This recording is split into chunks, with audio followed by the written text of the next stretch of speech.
hit Eric. And then to everyone that's joined us, if I could ask you just to make sure that you stay muted and that your videos are also off. If you have any questions during the talk, please don't hesitate to pop them in the comments. And at the end of our talk with Eric, I will ask those questions for you. Really excited. Eric, really excited for this. Can't wait. Please take it away.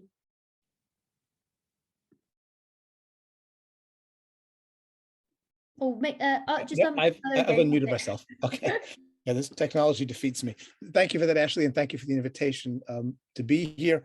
I mentioned I've actually never been to the Combined Military Services Museum, but it's apparently only an hour's drive from my house, so I intend to visit. It looks very interesting. Please do. We can't wait to see you. And we'll do that was a free plug for the museum right there. Absolutely. So from the names, I recognize several of the names of the people here, and hello to all of you, to friends and family who've shown up.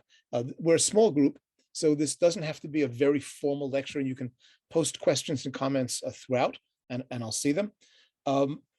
I won't speak more than probably half an hour max. And the rest of the time, with how much we need, we will chat about the subject. And the subject is, and this is the plug, is this book. I don't know, like this, which is my book, and it's coming out this Friday. And this is one of the events I'm doing online and in the real world to mark the publication of the book. So let me start by saying people have asked, so why did you write this book? How did you know about this? And one is tempted to say, I've devoted my entire life to the subject of Operation Foxley, been fascinated since I was a small child, et cetera, but that's completely untrue. I only learned about Operation Foxley shortly before I began writing the book. And I learned about Operation Foxley because my publisher, Michael Leventhal, the publisher of Green Hill Books, which is a military history publishing house, and he's a bit of a military historian himself. And he said to me over coffee one day, a year and a half ago, what do you know about Operation Foxley? I knew nothing. I went home, I looked at the Wikipedia, and after 5 minutes, I was hooked. I thought, this is an incredible story. I can't believe there isn't a whole book about it, or at least a recent book about it that's any good. So, but Michael's intention was to publish the entire dossier about the operation, and that I would write as long of an introduction as I wanted to, which turned out to be quite long. It's not a full-length book, but it's quite a big chunk of the book about Operation Foxley, which I will, in a moment, I will talk about the operation itself. I want to talk about briefly what was so unusual about the process of writing this book. I should give away, I mean, Operation Foxley was the British plan to kill Hitler in 1944-45, which obviously didn't happen, sadly. The research is an interesting story in itself. I have written several history books, and one of the great pleasures for me to being a historian is to go into these dusty old archives and open up folders that no one has looked at sometimes for 70 or 80 years and find stuff, find handwritten annotations and, little scraps of paper and, looking at things that where you realize you're reading the writings of somebody incredibly famous, has written little notes on a paper. I love that. And I've written about the particular pleasure working in the National Archives. I published a piece in the Historia, it's the online magazine of the Historical Writers Association, a love letter to the National Archives here in London, in Kew. Archival research is absolutely the best. And this book, of course, is about a dossier of documents from the National Archives. And yet, this time, much of my research wasn't in the archives. I had the archival documents, but it took me in directions I've never gone to researching a book before. I was sort of like a journalist, but as my partner put it, I went down the rabbit hole. In fact, several rabbit holes writing this book. There were so many things that I did that were not normal historical research to find out what I was looking for. I'll give you a couple of examples before I go to Operation Foxley itself. I read novels to write this book. 2 novels in particular. One was a massive bestseller called Rogue Male, written in 1939 by a guy named Geoffrey Household. It later became a film. I'll talk about the film. It's the story of a British game hunter, big game hunter, who travels to Central Europe to kill a dictator with his big game hunting rifle, sniper rifle, and all that. He doesn't mention Hitler in the book. but it's obviously about Hitler, and he later admitted it was, and in the movie version it was. I read that novel and his sequel to that, which was terrible. I read an Agatha Christie novel. I'll explain later why, but I had to sit down and read Pale Horse, a well-known later Agatha Christie novel. I got to watch movies.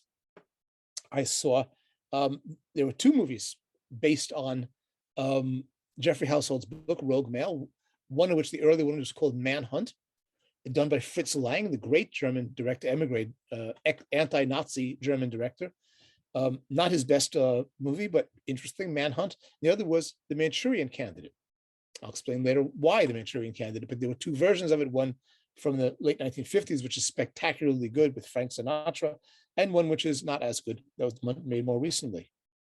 So in addition to reading novels and watching movies, and as it were, getting paid for that, one of the first people I interviewed was a professional hypnotist who I had met through a class I was taking.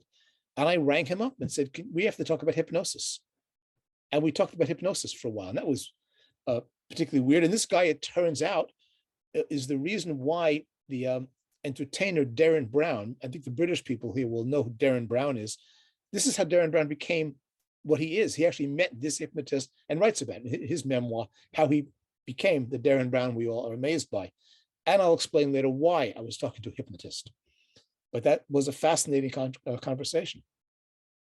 I spent time working with psychologists, academic psychologists, to get access to academic papers that were not easily available these days from the 1930s. Very obscure psychological papers. I can't say I understood everything in them, but I understood enough. And I'll explain why I was dealing with psychological research from the 1930s, which is connected to the movies I was watching. I, at one point, called up a family member who's a doctor, a GP here in London, to ask him what he knew about a poison called thallium acetate. And we had a long conversation. This was part of, more broadly, my research on poisons, both in books I took out from libraries and on Google. So if anyone in the police was watching my activities on Google, they might be wondering if I was plotting to kill someone. I was literally reading about what poisons can't be detected, what's the best poison to use to kill someone, and so on. I wound up at one point even writing to the semi-secret British laboratories at Porton Down, where they do all the research on biological and chemical warfare about these poisons and about their possible use during the Second World War, and getting an answer from them. This is not normally how I research a book. If I'm sitting there and watching a movie on television, I'm probably relaxing, especially if it's The Manchurian Candidate or Agatha Christie or something like that. So this was really a totally unusual path for me to research the book. So what is the book actually about? The book is my introduction to the Operation Foxley dossier. Operation Foxley was an operation of the Special Operations Executive, SOE, which Ashley has mentioned, which is the organization Churchill set up to operate behind German lines in Europe, and not only in Europe, and to carry out all kinds of ungentlemanly warfare to set Europe ablaze. And it was tasked in 1944 to come up with a plan or a series of plans to kill the German dictator Hitler. Now, this began in a curious way. I mean, why at this particular moment, it was late June 1944, why then were the leaders of SOE called upon to figure out how to kill Hitler? It was a strange time. The Allies had just landed successfully in Normandy. They were sending their armies toward the German Reich. The Russians were advancing very rapidly from the east. Allied forces were coming up Italy. I mean, Germany was, by that point, doomed.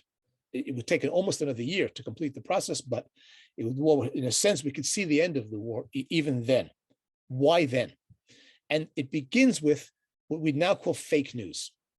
It begins with a message received by SOE from one of its operatives in North Africa, saying that he has a report confirmed from a French officer that Adolf Hitler is in the southwest of France, covertly, quietly, like on a vacation, in a villa, in a particular town in the southwest of France. And this is an opportunity to kill him, presumably by bombing where he is, this chateau he was in. The person who sent the memo wrote, "This is not a joke, and we are not crazy. all in capital letters, to which one of the historians who read the book commented, but it was a joke and he was crazy because Hitler was nowhere near this place. This was an unfounded rumor. It was fake news. And yet it's because of this sudden discovery that Hitler was vulnerable as a place where he could be killed by the RAF, not by SOE, that for some reason the SOE Council, its leading body, decided let's talk about how we kill Hitler. And in the earliest conversations, they mentioned that, of course, we had decided in 1941 that given the opportunity, we would. But there are no references to what actually happened in 1941. So for us, the story begins in June 1944. And what's striking when you read the dossier, and we have the dossier in full in the book, is what SOE knew about Hitler and what they did not know. And the dossier reveals a few things. So before even talking about what they knew about Hitler, how did they know it? How did they know anything at all about Hitler's daily life? They had no satellite images. They had no drones. They had no spies inside his entourage who were telling them this stuff. They couldn't listen to his conversations. They weren't tapping his phones. The way they learned everything they knew, almost everything they knew, was largely by interviewing captured German prisoners, German soldiers, who had earlier served in the Führer's bodyguard unit. Many, many, many German soldiers had worked with Hitler, had been in his headquarters, had served under him, protecting him. He was the most protected figure in the world. He had the largest number of bodyguards ever until that time. And occasionally these guys would finish their work guarding him and they'd be sent to the front somewhere. And if they were lucky, they would be captured by the Allies, meaning they wouldn't be killed. Eventually, the Germans realized this was a tremendous security risk, that there were people who knew Hitler's secrets, the most intimate details of his life, were on the front lines of being captured by the British, the Americans, and the Russians. This was not something they wanted, and this was stopped. So some of the information they got was dated. There was nobody who recently served with Hitler who was being captured. And when I say they had incredibly detailed information about Hitler's daily life, I mean, let me give some examples. Hitler was famously was teetotal. He wouldn't drink alcohol. And he would drink non-alcoholic beer. And there was a particular non-alcoholic beer he liked, and that would be delivered every month, a regular lorry delivery to his alpine retreat near the village of Berchtesgaden. This is where most of our story takes place. They knew this. They knew what his favorite mineral water was. It's a mineral water that he particularly liked and he thought had curative powers. Hitler believed in lots of silly things about health, and this was one of them. This would cure his illnesses. They learned that he was, and this was the phrase they used, extraordinarily fond of apple juice. Interesting fact.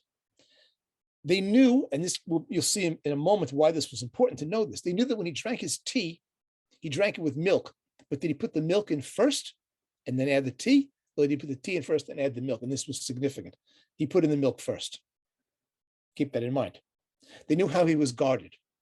They knew how many guards there were, what their arms were, how they patrolled, passwords, how you got into his compound, all that. They had diagrams, which were in the dossier, diagrams of his home and his train. He had a special train, armored. They knew it's in the dossier, there are sketches in the original version, there are even in color, sketches of the uniforms his guards wore, the insignia they wore, and so on. Incredible level of detail. If you plan to kill someone, this is all very useful. There's even other things we'll tell you about in a moment, but extraordinary facts they knew that really showed how vulnerable Hitler was, though he was incredibly well protected. So, but there are things they say about him and his entourage that are not true. So it's not 100% accurate. For example, they said that Himmler, Heinrich Himmler, the head of the Nazi security apparatus, the head of the Gestapo and so on, that Himmler was in charge of the Third Reich. Hitler was no longer running the show. This was completely untrue. Himmler was never in charge of the Third Reich. They said that Hitler had lost his voice and could no longer speak. This was not true. Hitler could speak until the very end of the war. They said that Mrs. Goebbels and Mr. Goebbels, Joseph Goebbels, the propaganda chief, that they had a falling out, couldn't stand each other, were no longer living together, and she had fled to Switzerland with her children. This is partially true. The Goebbels could not stand each other. And if you've seen the film, The Downfall, there's an extraordinary depiction of them as a family, totally dysfunctional family. They could not stand each other, but they stayed together to the very last days of the war when they killed all their children, but one and themselves, in the very last days of the war. They said in the dossier that they listed all the people who worked with Hitler and could be found in his compound near Berchtesgaden. And one they named was Eva Braun, who, as they pointed out, was Hitler's secretary. She was rather more than Hitler's secretary. She was his mistress, which pretty much everyone knew. But the most important thing they got completely wrong was, remember, they started this work in June 1944, was they focused on killing Hitler in Berchtesgaden, what was called the Berghof. That was his building there where he lived. But he wasn't there. He left Berchtesgaden, I think, in July 1944, and he never returned, never. So all this speculation on how we could kill him, and which we'll talk about in detail, couldn't have happened.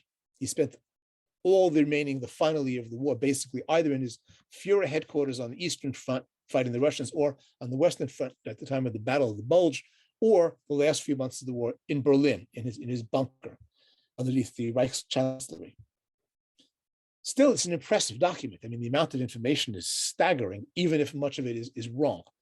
And it really didn't matter if Eva Braun was his secretary or his mistress, you'd still kill him the same way. They came up with at least 5 ways to kill Hitler. I'll tell you the list, and then I'll make some observations about them.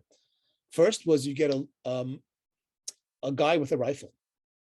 You tell a lone assassin, shoots him, sniper. Second, you send an entire unit there. You send a battalion of men, an airborne assault on his Alpine retreat at Berchtesgaden, or you bomb it, intending to flatten the buildings and kill him in the bombing. Third, you blow up his train. That would kill him. Fourth, you poison him. And finally, what I call the Manchurian candidate option, which I will go into. So let's look at these five ways to kill Hitler. The most plausible, and the one we talk about the most, is the lone assassin with the rifle. And this is exactly the plot of the book Rogue Male, and the movie was based on Manhunt and the various versions of it. The guy who wrote the book Rogue Male, Jeffrey Household, novelist, very entertaining guy, was actually an officer of SOE during the war, but he was not involved in the Operation Foxley planning and probably didn't know about it. And yet his book and the movie it's based on is exactly what they came up with. It's almost like these men were told, these bureaucrats in SOE, their headquarters, guys, go off, figure out how to kill Hitler, and they go see a movie. And they come back and they say, we put a sniper with a rifle and a sight, and he takes a shot at the Fuhrer. And in the movie version, which stars Walter Pidgeon, they show Walter Pidgeon shooting or taking aim at Hitler. It's actually an actor playing Hitler. It's very close to what they planned.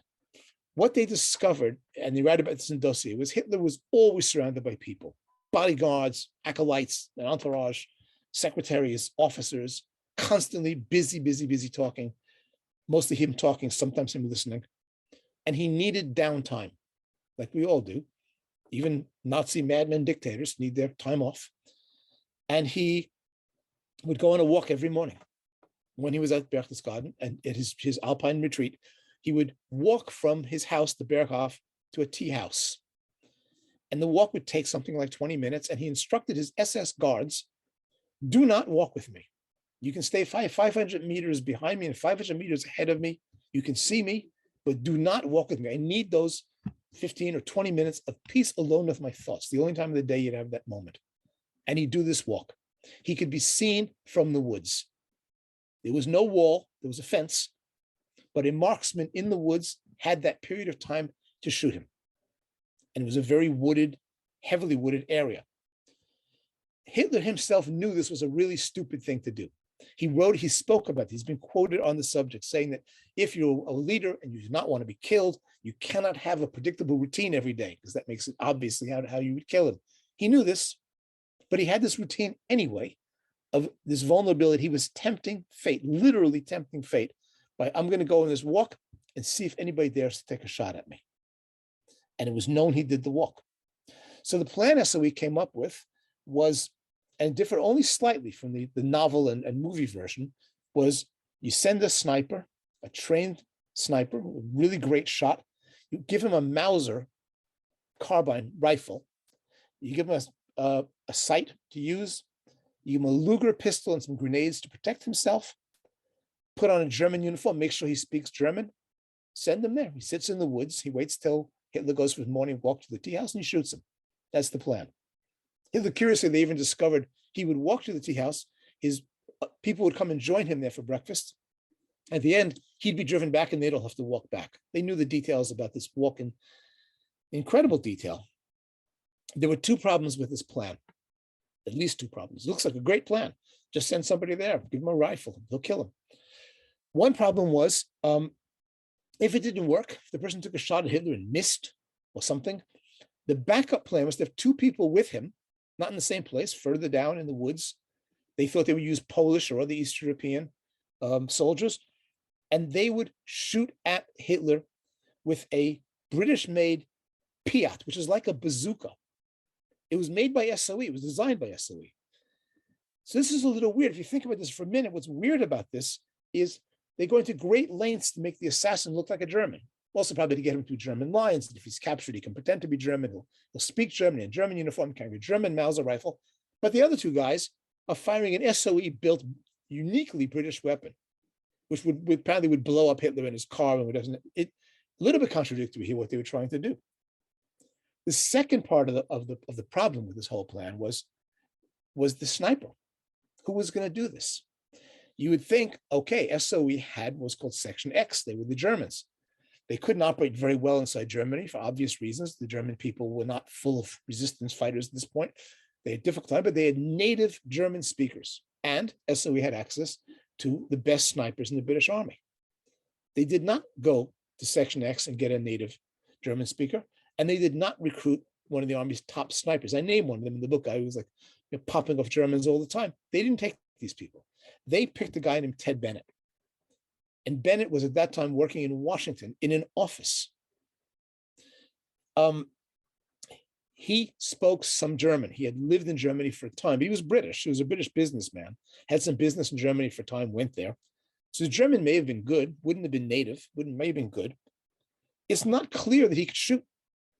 His wife later claimed, when this document was released in 1998, that Bennett was a bad shot and was astigmatic in one eye. So you're choosing a guy who really doesn't really speak German very well necessarily, is probably not a good shot, and has a problem with one of his eyes with vision. He's the one guy in the entire British Army they can find who might be sent. He's not even near Germany. He's in Washington, D.C. But the messages were exchanged back and forth. Bennett was asked if he'd want to do it. They discussed it, blah, blah, blah. He would have been the guy to do it. And in advertising this event, the museum showed an image of the actual Luger with a silencer on it that Bennett was given. Had he gone to Germany, he would have carried this weapon for his personal protection, but he didn't go to Germany.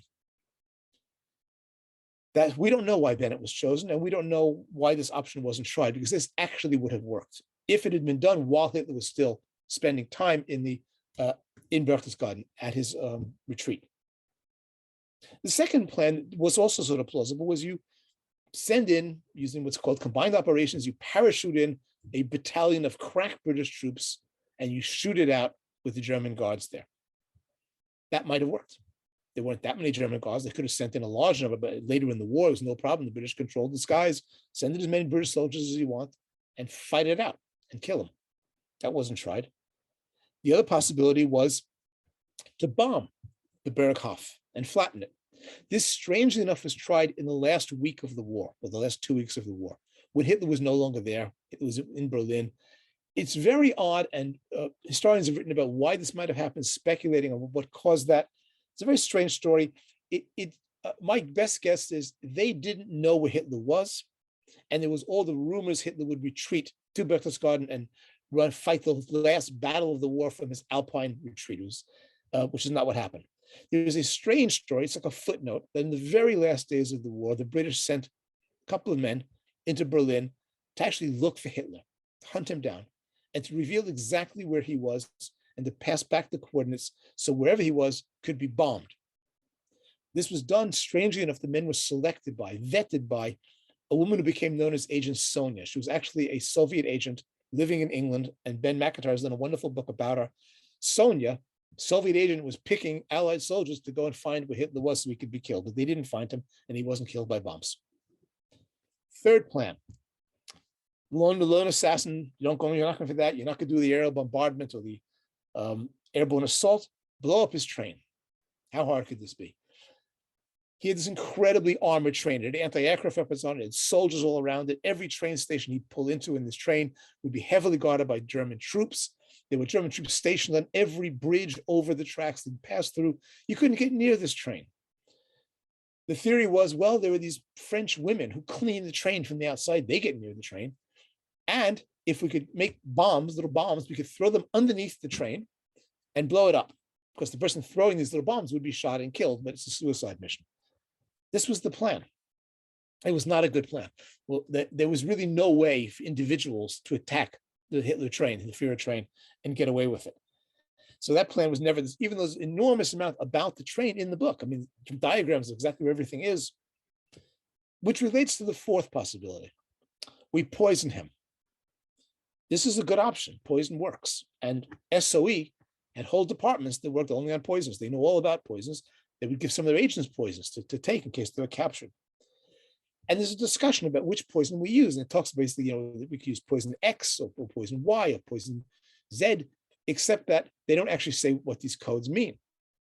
And they say one of them, this is going to be the one that would work really best. But what was it? What was the poison that they were talking about? And we'll talk in a second about how they would get this poison into Hitler. And I asked, putting down, and they said, we can't tell you, we don't really know, but there's a certain book you should look at. And I looked at the book, and the book said it was thallium acetate. That was the poison that they were going to use, which was used as a rat poison. Now, why was thallium acetate such a brilliant way to kill Hitler? It was an almost undetectable poison. You would take it and nothing would happen to you. Then later, over the course of a day or days, you'd become sicker and sicker and die. It wouldn't even be clear what caused it, except that in this case, because everybody on Hitler's train who'd be poisoned would fall ill, one might suspect poison. Basically, it was an excellent murder weapon. And they discussed, well, but what if he put it into his fruit juice? He wouldn't see anything. What if he put it into wine? He didn't really drink wine. Could he put it into his non-alcoholic beer? How would it appear? And they were testing and explaining all these things. This is why it was important whether Hitler added the milk to the tea first or the milk after, because if he added the milk after, you would see the poison. You would see the color which would change of the tea. Somebody might notice it. Agatha Christie made thallium quite famous in a story she wrote called The Pale Horse. Not one of her best books. I don't recommend it. There was a BBC television version of it. It's not that interesting. But she came up with the idea of thallium because it causes your hair to fall out and you can discover it was being used. And because she made it famous, there were cases later of thallium poisoning where people knew what it was because they'd read her book. And people's lives were saved because they realized, oh my God, it's thallium. That's what's causing this person to be dying. So it was thought this could kill Hitler. He could be given the poison through the water supply in his train or put into bottles of water or something. It might work. Here's the problem with the whole story. The reason why we think it was thallium acetate is because there was a British biochemist, quite famous in his time, who was seriously heavily involved in all this stuff. And he told his buddies that was thallium acetate that we were going to use. Problem is, he also said, and I was the one who poisoned Heydrich. Heydrich, as you may know, was really the Himmler's deputy, the number 2 guy in the entire security apparatus of the Third Reich, who was later put in charge of Czechoslovakia and was murdered, killed by a Czech and a Slovak agent who were trained by SOE. He was killed because they threw bombs at his car and they shot at him. He was badly wounded and died a week later in hospital. He died in hospital from poisoning of the blood. So this biochemist said, I did that. That was my first notch on my gun, right? I killed Heydrich with my poison. But researchers have looked into this and said Heydrich was not poisoned. There's no evidence he was poisoned. What happened to him was what would happen to somebody who was victim of a bomber attack or a gun attack on a dirty street where he lay. So the source of the story that thallium acetate is what would have been used to kill Hitler is not a reliable source. Nevertheless, it remains the best, most plausible poison that would have been used against him, but it wasn't used. The last and my favorite plan to kill Hitler, it's actually not about killing Hitler. It turns out it's actually more about killing all the other Nazis around him that he might have been involved. Early in 1945, one of the SOE officers circulates a memo, sends a memo out, people see it, saying, has anyone looked into the possibility of hypnotizing Rudolf Hess and sending him back to Germany to kill Nazi leaders? This is in the Operation Foxley dossier. Who was Rudolf Hess? For those who don't know, Rudolf Hess was Hitler's deputy. He was the deputy Führer and one of the top 2 or 3 Nazis ever. And he, 1941, he flew a Luftwaffe plane on his own. He was an excellent pilot over the North Sea, landed in Scotland. Actually, he didn't land, he parachuted out, the plane crashed. Was captured by the British, first denied who he was, then he said, look, I'm Rudolf Hess, I'm here on a peacekeeping mission. I want to meet members of the royal family. We have a deal, we're going to make peace. It's a crazy story. I won't go into detail. Hess was kept as a prisoner by the British for about 4 years till the war ended. And we have all kinds of details about Hess's life as a prisoner. The team of psychologists that treated him wrote a book about it in great detail, which is fascinating reading even now. Hess believed that hypnosis could get people to do things they would never ordinarily do. That went against their morals. You could do this. And Hess believed it was being used regularly. And this is why the Germans were losing the war. He gave examples of, for example, he said the German troops who gave up the bridge over the Rhine at Remagen, they must have been hypnotized by Jews. And this was how the bridge fell. Otherwise, they would never have surrendered the bridge. You know, that Mussolini was obviously a victim of hypnosis. They gave a list of all the ones, and he actually wrote a memo, which he asked them to bring to the King of England. It's like 1944, 45, listing all the people he believed had been hypnotized. And so he was the perfect candidate for hypnosis. I don't know if the person who wrote the memo knew this about Hess. Hess was generally crazy. He came with his all his pockets filled with homeopathic medicines because he needed them to get around. All interesting stuff. This is exactly the plot of The Manchurian Candidate, the book and the film. If you haven't seen it, I recommend it highly. The book is fantastic also. And in the book, there's a scene, it's in the movie, but in more detail in the book, I think, where the Chinese villain who is hypnotizing American soldiers and is getting one of them to essentially become a killer, an assassin.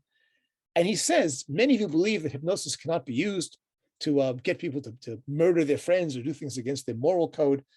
But actually, this is nonsense because all the research shows that it can. And for example, look at this paper by so-and-so, look at that paper by so-and-so.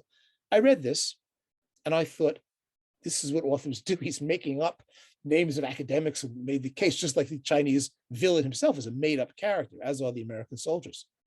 And then I Googled it and discovered these academics, these psychologists he quotes, writing about hypnosis, were real. And in the 1930s and 1940s, they really did publish these papers, which I got hold of. And they were making the argument that you could hypnotize someone to commit crime, including murder, that it could be done. Now, the point is not whether they were right. Most scholars now, most hypnotists and most psychologists will tell you can't hypnotize somebody and make them into an assassin.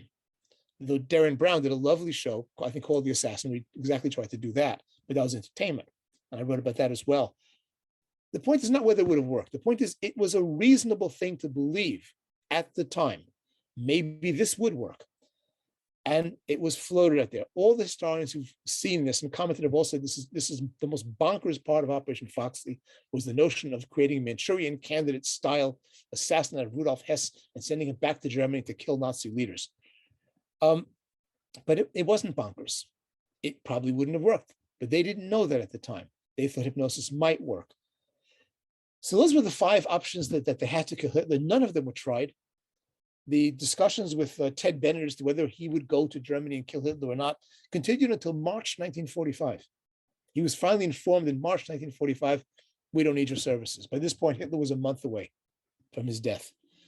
This week, this Saturday, is the anniversary of Hitler's death. He took his own life. In my view, it's a pity that Operation Foxley remained on the drawing board and never became reality. I think the earlier Hitler could have been taken out during the war, the more lives would have been saved. The war would have ended that much sooner. We saw that because the moment Hitler put a gun to his brains, the moment he killed himself, effectively the war ended. The war ended. And if it didn't happen a month earlier or 6 months earlier or a year earlier, all the better. Pity it didn't happen. It's an incredible story, and I hope you enjoy reading the book. Thank you.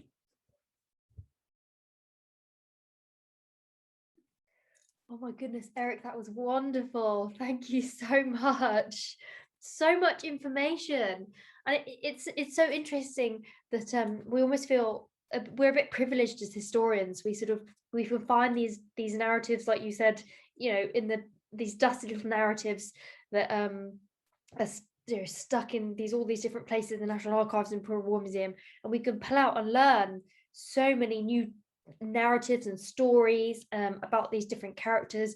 All these, I'm just so shocked about how much the SOE knew about Hitler, how much the really minute details that really blew my mind. Really wonderful. We have a question from Toby. Toby says, I thought the primary reason Foxley was not enacted was because it was assumed that keeping Hitler alive was in the Allies' best interest. Well, that's a really interesting question. Thank you so much, Toby. What do you think about that, Eric? Well, there was a debate that began, I mean, the moment they began talking about Foxley, back in June 1944, there was a debate in the SOE Council, which we know about, and we can read the different memoranda and different views expressed. The head of Section X, which was in charge of Germany, that was his view, that there's no point in taking out Hitler. He may have been at one time whatever brilliant strategist led Germany to victory, but right now he's our ally. He's such a bad war leader at this point. He's so ineffectual, making so many mistakes. The longer we leave him in power, the quicker the war ends. Take him out, somebody more efficient might come in. That was not the view of the majority. Most of them thought, as I do, that taking him out would end the war sooner. And I think you can make the case that first of all, there was no one more effective than him as a war leader. No one, if you killed him, you weren't going to get some great German leader who could turn the war around. Certainly not by 1944-45, right?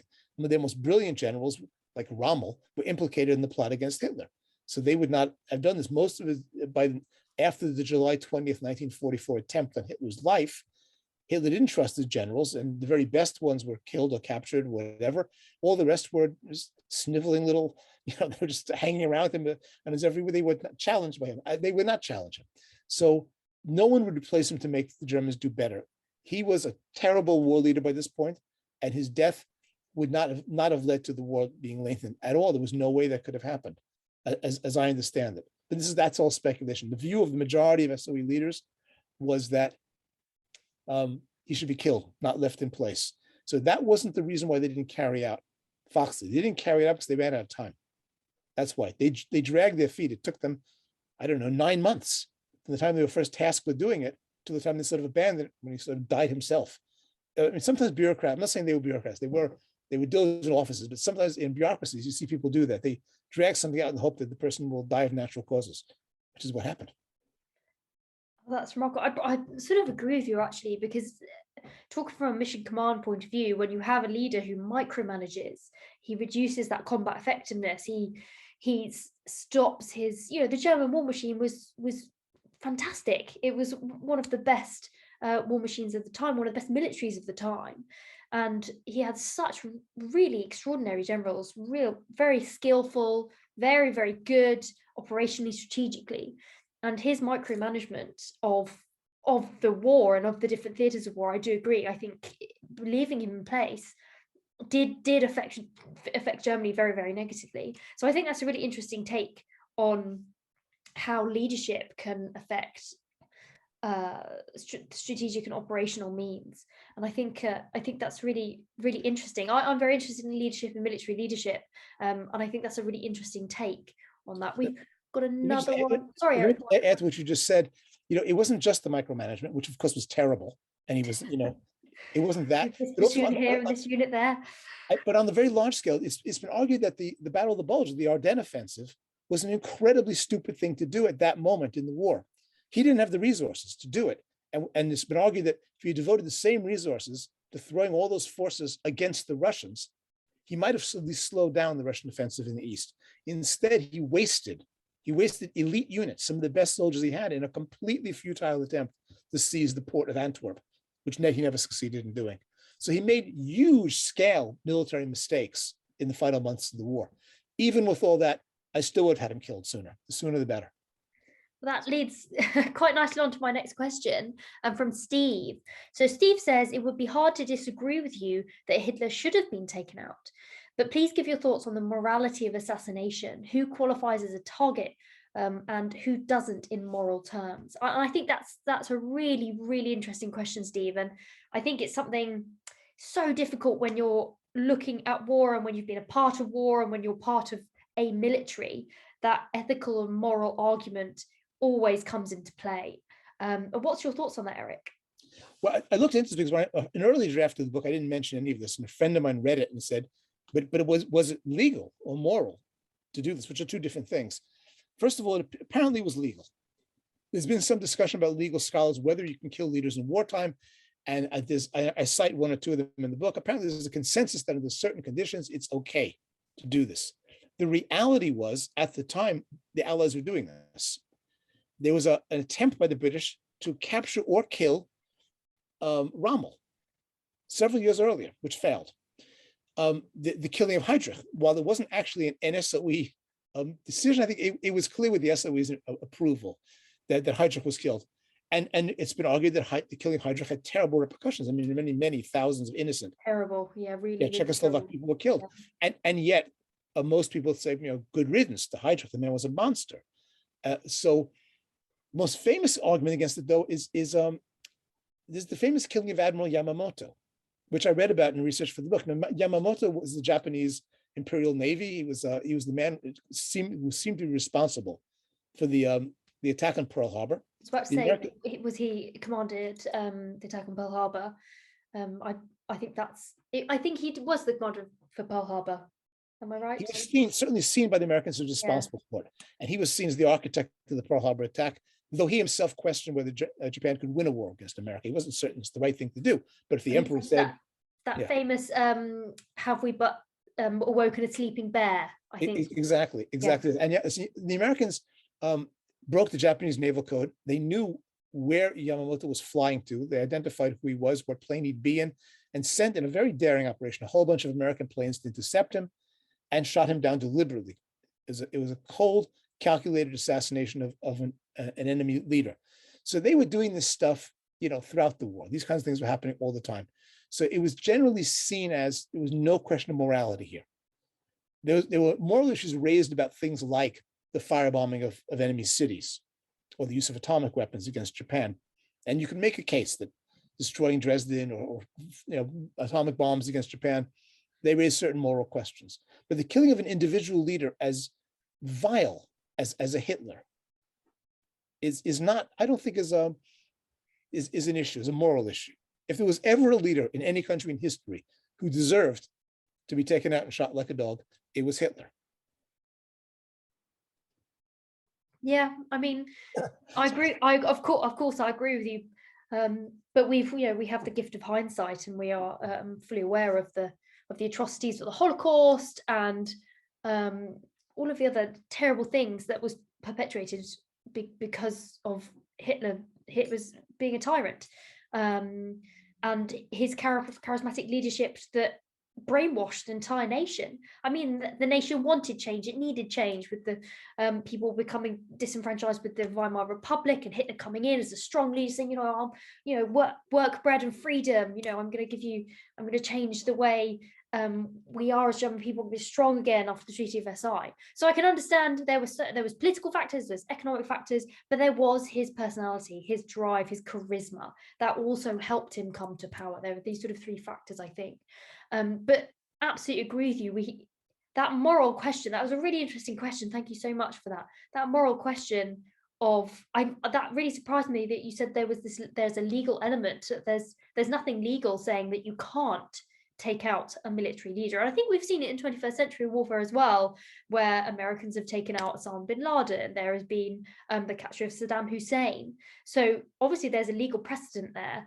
And that moral question, that was really interesting. And that really made me think and sort of challenge my own beliefs of how do we justify that someone, or categorize that someone in a military position or leadership power. When do we make that decision that legally we can take their life, that it would be more beneficial for the world, for that country, for the war, whatever war or conflict they're in, that taking their life would then bring about the end of that conflict or be beneficial for that country or that people, that war? So it was a really interesting question. Thank you so much, guys. We've got another one from Paul. There is differentiation there. All examples given were rank-holding numbers of armed services combatants, while Hitler, Churchill, Stalin, Roosevelt were all heads of state. Okay, so Paul is saying we need to differentiate between Admiral Yamamoto was a soldier, And as a veteran myself, you expect that if you are in the military, that your life can be forfeit, that your life is in danger. So do we differentiate then between people who are combatants and people who are heads of state? Because obviously the Queen technically is our head of state. So we know that obviously there could be attacks on her life, and there's always been attacks. Assassination of heads of state has been very, very prevalent throughout history. But do we differentiate there? Is it legal then for heads of state, or is it legal because they're combatants? Where's the legal precedent there? What do you think? What I read about in the research was actually not about killing military leaders, but killing the political leaders of countries. And this goes back obviously thousands of years. In antiquity, it happened all the time, right? You'd capture the enemy king and kill them, or and apparently there's some legal argument that's complicated about whether you use deception to kill them. Like, you're not allowed, it has to be like a fair fight. You can't sneak up on them and pretend to be their friend and stab them in the back. Like, that's considered to be wrong. But there are ways in which the killing of an enemy leader, the head of an enemy state, is entirely legal. And it's been done throughout history. We see less of it in modern times. Maybe these leaders are further away or better protected, so it's done less frequently, but it was always done. It was very common in antiquity for you to kill your enemy's king. If you won, it was a way of winning a war, is you decapitate. And by the way, it's a strategy that we saw used by Putin in his attack on Ukraine. Initially, the intention was to decapitate the Ukrainian state. He failed. But he was certainly, I don't think Putin would have hesitated to kill Zelensky. We wouldn't have approved of it. But I think it's the kind of thing countries have always done in wartime. Yeah, it's fascinating. It sort of brings a question to the fore that sometimes you don't necessarily realize that these operations or the aspects of these operations have that moral element. Toby adds that also the blowback from carrying out the assassination, would this have hardened German attitudes towards the war? The Yamamoto assassination was pure revenge. I could probably agree with that. Pearl Harbor has always been seen as an attack out of the blue. I'm not sure whether I agree with that. The IGN was becoming spent force at the time of the assassination, but the Americans did bring in executive orders after the war which banned the CIA from assassination officially. That is. That's really interesting, especially that first part, Toby, when Toby talks about hardening German attitudes towards the war. What do you think about that, Eric? Because I think by this time, by 1944, D-Day's happened, Fortress Europe has been breached. Germany know that they're losing the war, and I think that permeates through the German people. They have this attitude, they understand, they know that things aren't going quite the way they want. Yes, propaganda is still phenomenally good, but I think there's a sense that it's the beginning of the end. So I don't know whether it would have hardened attitudes. I think there would have been a sense of relief, actually, from the German people. They've been firebombed. There's all these terrible things are happening. The Russians are encroaching. The Allies are encroaching. They're surrounded. What do you think? Yeah, this was discussed. Would there be blowback? I mean, would it have a negative effect to kill Hitler? Part of the thought was looking at the history of the First World War and how it ended. There was a concern that it not be seen as the Allies killing him. That killing Hitler was a great thing to do, but the Allies shouldn't be seen as the ones doing it, which was part of the thinking behind dressing up an assassin as in German uniform, armed with a German weapon. But I don't think that was that important. I think by this point in the war, it didn't matter really who killed Hitler. Ending his life was critical to the war ending. What was the bit about Yamamoto? I missed something there. Sorry. Yamamoto. So Toby says that Yamamoto was killed for pure revenge because of Pearl Harbor. Yes, I wanted to. The name of the operation was Operation Vengeance. So they weren't concealing their intentions. They were clearly taking revenge on him. Whereas Operation Foxley doesn't have the same ring to it. Yeah, no, that's remarkable. I think Toby's just added actually to there were warning signs about Pearl Harbor, but certainly the narrative at the time was out the blue. Yes, and I think also the Americans' attitude towards the war and their kind of international relations at the time, I think, made the narrative of Pearl Harbor a little bit more of, oh, this was an attack out of the blue. Whereas I think we as a nation in war at the time probably would have anticipated or felt like that would have been something that may have happened. So yes, I do agree, Toby, there was this sort of narrative that surrounded it. It's important more generally that we keep in mind, we have to think the way they thought then. You know, as historians, you put your mind in the mindset of the people sitting around the SOE Council debating whether this should be done. No one raised the question of the morality of killing Hitler. No one. We might now discuss, could there be blowback? They really didn't look at the war that way at all. By 1944, they'd had enough of the war, of Hitler, of the Third Reich, and of Germany. And they didn't hold back on, you do whatever is necessary to defeat the enemy and reduce them to rubble and kill their leader. That was the mentality at the time. We have to understand they took decisions from that. So no one made the argument, certainly not in the records, arguing that it was illegal or immoral to do this. That never came up. Yeah, I think that taps in as well to the narrative that we have about the Second World War, that it was the people's war. It was good versus evil. It was democracy versus a dictatorship. It was to stop a tyrant's jackboots marching all over Europe and taking over the world, the Third Reich dominance. I think that really links into that narrative where, we were fighting for our survival at one point in 1940. People my grandmother, she's 93, she's still around. She tells me the most wonderful story. She still remembers that fear of invasion, that she, as a young girl, she was told how to deal with a German paratrooper landing in her backyard, who to tell, what to ask them.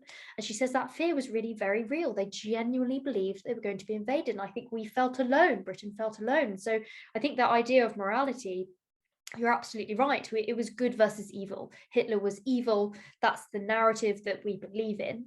And now, obviously, we have hindsight and we're aware of the horrors that he perpetrated. That even though it's a really interesting question to look at the morality of assassination, but it is a tool of war that has been used throughout history. Yes. And I think it's a really interesting sort of conversation to have. Toby did actually mention that the Americans, they did seek legal counsel over Yamamoto's assassination, which I find very interesting. Obviously, the legal counsel agreed with me on this point. Yes. Go ahead with it. Yes. I think they were like, come on, get rid of him. Poor Yamamoto, very ingenious man, very, very genius, military genius, I think. I think we've come to the end of our time and there's no more questions. That was a really wonderful discussion we had at the end there, Eric. Thank you so much for those really great questions, guys. That really made us think, really, really got us chatting. This talk, if anyone missed it or anyone's friends wanted to watch it and they couldn't watch it, we will be putting this up on the Combined Military Services website, the museum's website, so that you can rewatch the talk in all its glory. And Eric, thank you so much. It really was just a wonderful talk. Again, anything to do with SOE, I'm there for it. I absolutely love the SOE. I think they're a phenomenal organization. And the more I learn about the SOE, the more I realize how much they were spread over Europe and the fingers in many pies. They had so much going on. It's a really fascinating organization, and your knowledge of it is just phenomenal. So thank you so much.